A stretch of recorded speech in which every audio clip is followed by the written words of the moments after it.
Sunday அதுமா சாப்பிட என்ன செய்யலான்னு கேட்டதுக்கு டிஸ்டர்ப் பண்ணாதீங்கன்னு 3 பேர் துரத்திட்டாங்க. இருக்கட்டும், அவங்களுக்காக ராகி களி குடல் கிரேவிக்கு தேவையானதெல்லாம் எடுத்து வச்சு ஆவி பறக்க குடலை தரமா எடுத்து பதமா வடிச்சு கைக்கு வந்தபடி செய்ய ஆரம்பிச்சிட்டேன். கண்ணை தந்து அதன் வழி எனது காணா காண சொல்லியதே, நீ அடம் பிடித்தாலும் அடங்கி போகின்றேன், உன் மடி மெத்தை மேல் மடங்கிக் கொள்கின்றேன்.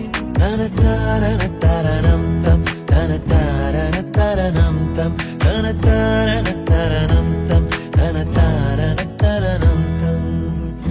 உனக்கென்ன வேணும் சொல்லு, உலகத்தை காட்டச் சொல்லு, புது இடம் புது மேகம் தேடி போவோமே.